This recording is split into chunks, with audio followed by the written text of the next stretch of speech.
Hi friends, ഒരു ഷവർമ ലവേഴ്സിനൊക്കെ പറ്റിയിട്ടുള്ള റെസിപ്പിയാണ് കേട്ടോ ഇന്ന്. പോക്കറ്റ് ഷവർമ ഈവനിങ് സ്നാക്കായിട്ടും ഇഫ്താറിനും ഒക്കെ നമുക്ക് ഇത് ഉണ്ടാക്കാം. ഇതിനായിട്ട് നമ്മൾ കുറച്ച് ചിക്കൻ എടുത്തിട്ട് അതിനെ ചെറുതായിട്ട് മുറിച്ചിട്ടുണ്ട്. ഇനി നിങ്ങൾക്ക് ഇങ്ങനെ അല്ലാന്നുണ്ടെങ്കിൽ നേരിട്ട് ചിക്കനെ എല്ലോടെ തന്നെ വേവിച്ചിട്ട് എല്ലാം മാറ്റിയിട്ട് ഉപ്പും വെള്ളമിട്ട് വേവിച്ചിട്ട് അങ്ങനെയും ചെയ്യാം. പക്ഷെ എനിക്ക് ഇങ്ങനെ ചെയ്യുമ്പോഴാണ് കുറച്ചും കൂടി ടേസ്റ്റ് തോന്നിയിട്ടുള്ളത് കേട്ടോ. അപ്പോൾ ചെറുതായിട്ട് ചിക്കനെ മുറിച്ചിട്ടുള്ളത് ഒരു പാനിലേക്ക് കുറച്ച് ഓയിൽ ഒഴിച്ചിട്ട് ആ ചിക്കനെ അതുപോലെ തന്നെ മസാല ഉപ്പൊന്നും ഇടാതെ അതുപോലെ തന്നെ ഈ എണ്ണയിലേക്ക് അങ്ങ് ഇട്ട് കൊടുക്കുക. എന്നിട്ട് ഈ ചിക്കനെ എണ്ണയിൽ ജസ്റ്റ് ഒന്ന് മിക്സ് ആക്കി കൊടുക്കുക. ഇതൊന്ന് ജസ്റ്റ് ഒന്ന് മിക്സ് ആയതിനു ശേഷമാണ് നമ്മൾ ഉപ്പ് ചേർത്ത് കൊടുക്കുന്നത്. ഇങ്ങനെ ആകുമ്പം പെട്ടെന്ന് വെന്ത് കിട്ടും എന്ന് എനിക്ക് തോന്നിയിട്ടുണ്ട്, കാരണം കുറേ മസാല ഒന്നും ആദ്യം തന്നെ ഇല്ലാത്തത് കൊണ്ട്. എന്നിട്ട് ഇതിലേക്ക് കുറച്ചൊരു ഉപ്പ്, നമ്മൾ ഉപ്പ് കൂടി പോകരുത്, പാകത്തിനുള്ള ഉപ്പും കൂടെ ചേർത്തിട്ട് ഒന്ന് മിക്സ് ചെയ്ത് കൊടുക്കുക. ഇനി ഇതിലേക്ക് നമ്മൾ കുറച്ച് കുരുമുളക് പൊടി, ചിക്കൻ ഒന്ന് വെന്ത് കഴിഞ്ഞിട്ട് കുരുമുളക് പൊടി ഇട്ടാൽ മതി. എന്നിട്ട് ജസ്റ്റ് ഒന്ന് ഇളക്കിയാൽ മതി. ഈ സമയത്ത് മഞ്ഞപ്പൊടി വേണമെന്നുണ്ടെങ്കിൽ കുറച്ച് മഞ്ഞപ്പൊടിയും കൂടി ചേർത്ത് കൊടുക്കുക. കളറിന് മഞ്ഞപ്പൊടി ഇടുകയാണെങ്കിൽ അതിന്റെ പച്ചമണം മാറാനുള്ള സമയം വേണം, അതുകൊണ്ട് ആദ്യം തന്നെ ഇടണം. ഉപ്പൊക്കെ ഇട്ട് കഴിഞ്ഞതിന് ശേഷം പിന്നെ കുരുമുളകും പൊടിയും കൂടി ഇട്ടിട്ട് വെന്തിട്ടുണ്ടെങ്കിൽ പാത്രത്തിൽ നിന്ന് മാറ്റാം. പക്ഷെ ഞാൻ മഞ്ഞപ്പൊടി അവസാനമാണ് ഇട്ടിട്ടുള്ളത്, അതുകൊണ്ട് അതിന്റെ പച്ചമണം മാറാൻ വേണ്ടി കുറച്ചു നേരം കൂടി കാത്തുക്കേണ്ടി വന്ന്. പക്ഷെ നിങ്ങൾ ആദ്യം തന്നെ ഉപ്പൊക്കെ ഇട്ട് കഴിഞ്ഞാൽ അപ്പം തന്നെ മഞ്ഞപ്പൊടി ഇടാൻ വേണ്ടി ശ്രദ്ധിക്കുക. ഇനി ഇത് എണ്ണയിൽ നിന്ന് മാറ്റി വെക്കുകയാണ് കേട്ടോ. നമുക്കിനി ബേസ് റെഡിയാക്കാം. ഇതിനായിട്ട് ബ്രെഡ് എടുത്തിട്ടുണ്ട്. അതിന്ന് 2 ബ്രെഡ് എടുത്തിട്ട് ഒരുപോലെ വെക്കുക. എന്നിട്ടൊരു മൂടി എന്തെങ്കിലും ഉപയോഗിച്ചിട്ട് അതിനെ നമുക്ക് കട്ട് ചെയ്തെടുക്കാം. ആ ഷേപ്പിൽ കട്ട് ചെയ്തെടുക്കുകയാണ് വേണ്ടത്.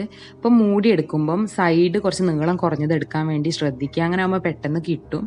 അല്ലെങ്കിൽ കുറച്ച് വീതി ഉള്ളതാണെങ്കിൽ അതിൻ്റെ ഉള്ളിൽ 1-2 ബ്രെഡ് ഫില്ല് ചെയ്ത് കൊടുക്കുക. അപ്പം നമുക്ക് ബ്രെഡ് ഇങ്ങനെ മുറിക്കുമ്പോൾ അതിൻ്റെ ഉള്ളിൽ കൊടുക്കണ പ്രശ്നം ഉണ്ടാവില്ല. എന്നിട്ട് ഞാനിപ്പം 2 ബ്രെഡ് അടുപ്പിച്ചങ്ങ് ഫില്ല് ചെയ്ത് കൊടുത്തിട്ടുണ്ട്.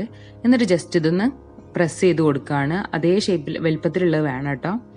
എന്നിട്ട് നന്നായിട്ടൊന്ന് തിരുമ്മി കൊടുക്കുക. അങ്ങനെ ബ്രെഡ് ഒന്ന് അതിൻ്റെ ഉള്ളിൽ നല്ലോണം ടൈറ്റായിട്ടൊന്ന് തിരിച്ചു കൊടുക്കുക. എന്നിട്ട് സൈഡിൽ നിന്ന് ആ സൈഡിലുള്ളതൊക്കെ എടുത്ത് ഒഴിവാക്കുക. ഇത് നമുക്ക് ബ്രെഡ് ക്രംസ് ഉണ്ടാക്കാൻ ഉപയോഗിക്കാം, ഈ സൈഡിലുള്ളത്. അപ്പോൾ നമ്മളെ ബേസ് റെഡി ആയിട്ടുണ്ട്.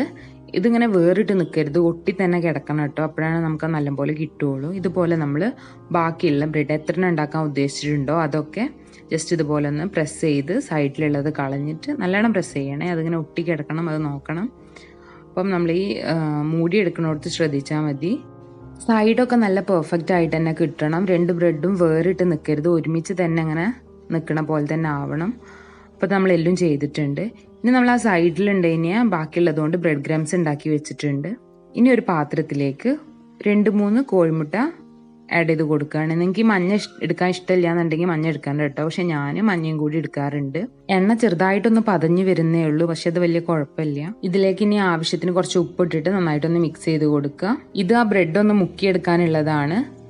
അപ്പം നമ്മളെ ബ്രെഡിന്റെ ബേസ് ഈ മഞ്ഞയില ഒന്ന് മുക്കിയെടുത്തിട്ട് ബ്രെഡ് ക്രംസിൽ നന്നായിട്ടൊന്ന് കോട്ട് ചെയ്തെടുക്കുകയാണ്.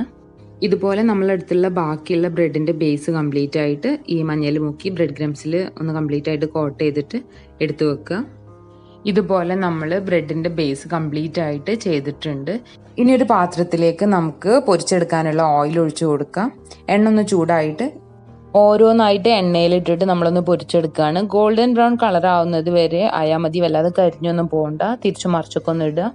വല്ലാതെ കരിയരുത് കേട്ടോ, അപ്പം കാണാനും ഭംഗി ഉണ്ടാവില്ല, ഒരു കരിഞ്ഞ ചൊയ ഉണ്ടാവും.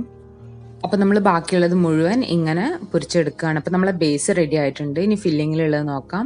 ഇതിനായിട്ട് നമ്മൾ കക്കേരി, കുക്കുംബർ ചെറുതായിട്ട് മുറിച്ചിട്ടുള്ളത്, ഒരു ചെറിയ കഷ്ണം സവാള ചെറുതായിട്ട് മുറിച്ചിട്ടുള്ളത്, ചിക്കന് നമ്മൾ നേരത്തെ വേവിച്ച് വെച്ചിട്ടുണ്ടായിരുന്ന ചിക്കന്, പിന്നെ ക്യാരറ്റ് ഗ്രേറ്റ് ചെയ്തിട്ടുള്ളത്, ക്യാപ്സിക്കം ഉണ്ടെങ്കിൽ അതും ചേർക്കാം. എന്നിട്ട് ഇതൊക്കെ ചെറുതായിട്ട് മുറിക്കണം കേട്ടോ, കുക്കുംബറും ഒക്കെ. എന്നിട്ട് നല്ലോണം മിക്സ് ചെയ്ത് കൊടുക്കാം. ഇതിലേക്ക് ആവശ്യത്തിന് കുറച്ച് ഉപ്പ്, ചിക്കനിലൊക്കെ ഉപ്പ് ഉണ്ട്, അതുകൊണ്ട് കുറച്ച് ആഡ് ചെയ്താൽ മതി. ആവശ്യത്തിന് കുറച്ച് ഉപ്പ് ആഡ് ചെയ്ത് കൊടുക്കുക. പിന്നെ കുരുമുളക് പൊടി, നാരങ്ങ നീര് ഒഴിക്കേണ്ടവർക്ക് ഒഴിക്കാം, ഒരു പുളി ഇഷ്ടമുള്ളവർക്ക് ഒഴിച്ചു കൊടുക്കാം. പിന്നെ മയണൈസ് ഒരു 2 സ്പൂണാണ് ഞാൻ ഒഴിച്ചു കൊടുക്കുന്നത്. എന്നിട്ട് മിക്സ് ചെയ്യുക. അധികം മയണൈസ് കൂടണ്ട, അപ്പോൾ ടേസ്റ്റ് ഉണ്ടാവില്ല. പാകത്തിന് മയണൈസ് വെച്ചിട്ട് നന്നായിട്ടൊന്ന് മിക്സ് ചെയ്യുക. ഇനി നമ്മളെ ബേസ് ഇതാ സെൻട്രലായിട്ടൊരു കത്തി ഉപയോഗിച്ചിട്ട് മുറിച്ച് കൊടുക്കുക. ഇനി അത് ഓപ്പൺ ആക്കിയിട്ട് ജസ്റ്റ് ഒന്ന് ഉള്ളതായി ഇതുപോലെ ഒന്ന് ഓപ്പൺ ആക്കി കൊടുത്താൽ നമുക്ക് നല്ലൊരു പോക്കറ്റ് കിട്ടും. ഇതിലാണ് നമ്മൾ ഫില്ലിങ് നിറയ്ക്കാൻ പോകുന്നത്. അതുപോലെ നമ്മൾ ബാക്കിയുള്ള എല്ലാതും ഇതുപോലെ മുറിച്ചിട്ട് ഈ ഗ്യാപ്പ് റെഡിയാക്കി വെക്കുക. എന്നിട്ട് ഇതിലേക്ക് നമ്മൾ റെഡിയാക്കിയ ഫില്ലിങ് കംപ്ലീറ്റ് ആയിട്ട് നിറച്ചു കൊടുക്കണം. സോറി കേട്ടോ, എൻ്റെ അടുത്ത് ആ വീഡിയോ എടുക്കാൻ വേണ്ടി വിട്ടു പോയിട്ടുണ്ടായിരുന്നു. നിങ്ങൾ ജസ്റ്റ് ആ ഫില്ലിങ് ഇതിൻ്റെ ഉള്ളിലേക്ക് നിറച്ചാൽ മതി. അപ്പം നമ്മളെ പോക്കറ്റ് ഷവർമ റെഡി ആയിട്ടുണ്ട്. ഷവർമ ലവേഴ്സിനൊക്കെ എന്തായാലും ഇഷ്ടപ്പെടും. വലിയ ഹെവിയോ അല്ല, എന്നാൽ നമുക്ക് എളുപ്പത്തിൽ തന്നെ വീട്ടിലുണ്ടാക്കാനും പറ്റും. നല്ല ടേസ്റ്റും ഉണ്ട്. അപ്പോൾ നിങ്ങൾ ആദ്യമായിട്ടാണ് എൻ്റെ വീഡിയോ കാണുന്നുണ്ടെങ്കിൽ ചാനൽ സബ്സ്ക്രൈബ് ചെയ്യാൻ മറക്കരുത്. കൂടെ ഇൻസ്റ്റഗ്രാമിലും കൂടെ ഒന്ന് ഫോളോ ചെയ്യണേ.